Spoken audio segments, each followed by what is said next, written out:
Shabbat Shalom.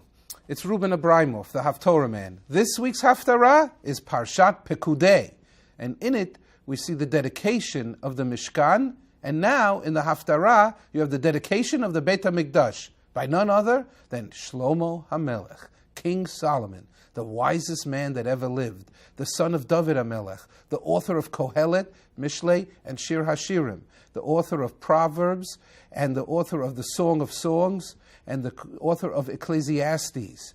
What else do we know about him? They said that he had 700 wives, 300 concubines. Whoa!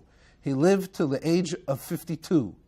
This man was amazing. He was able to talk to the animals. He was able to talk every language in the world.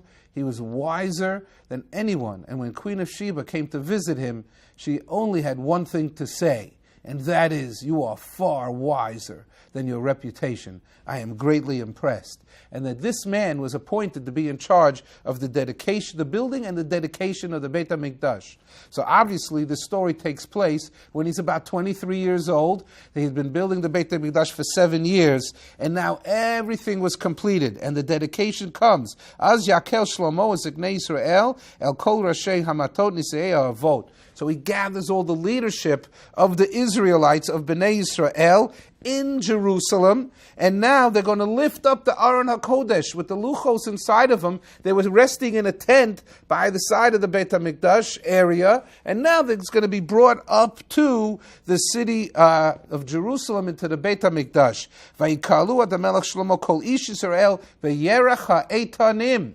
In what month is that? It is HaChodesh HaRishon, first month. The Babylonian name for it, Tishrei. Yes, right in the month of Tishrei, it said that he dedicated the Beit HaMikdash for 2 weeks, and that it ended on the last week of the dedication was on Sukkot. And all the leadership of Israel, the Kohanim, came up with the Aron, and they brought it inside to the Beit HaMikdash, and now everybody is standing there offering up sacrifices, uncountable amount of sacrifices of Sonu Vakar beyond count. The Kohanim came and they put the Aron into its place, into the Devir Habayis, in the Kadosh HaKadashim, where the Ark of the Covenant rested.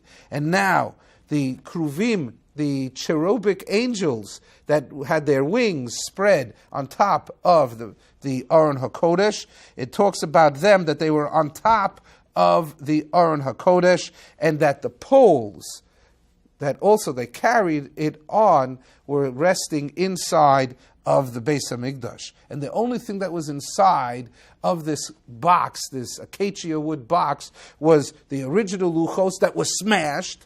That's where the word mosaics come from, because Moses smashed the 10 Commandments, and all those little pieces of stone, the word mosaics, according to some, come from there. So the smashed luchos were there, and the full-size luchos were there, and that was what was brought into the Beit HaMikdash, into the Kadosh HaKadoshim. But now what happens is, they can't dedicate the temple because God's Shekhinah, God's clouds of glory, Ananei HaKavod, and the Eish is the smoke, the cloud is filling up the room, and they can't do the services.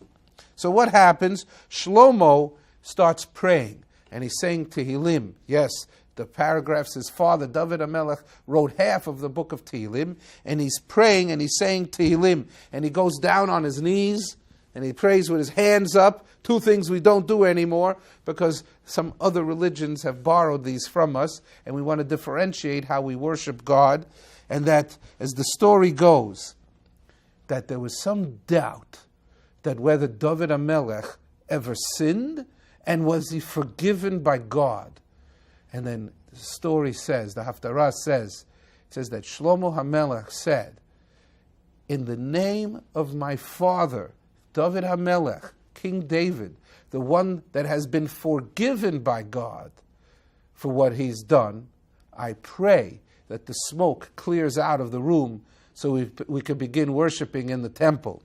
And only then, in front of witness of all the people, the Kohanim, the Leviim, all the executives in the royal administration were watching, and they all witnessed, and no one ever doubt whether David, King David, the head of the Davidic dynasty, where the Mashiach is going to descend from, was forgiven for what he did. and that now the words of Shlomo came true, and that the dedication of the Holy Temple was instituted, and that then we have one of the happy story Haftorahs that we just heard about. It is a happy time, it is a simple time, it is a historical time, and that we should all just try when we pray, to pray for the day where we have one land of Israel, that we live safely, and in a city of Jerusalem, with a place to worship God, with our holidays of showing festivals and showing appreciation to what God has given to us, and celebrating Shabbos, Rosh Chodesh, and really, really, really counting our blessings from having abundantly been blessed by God. Shabbat Shalom, enjoy the Haftarah.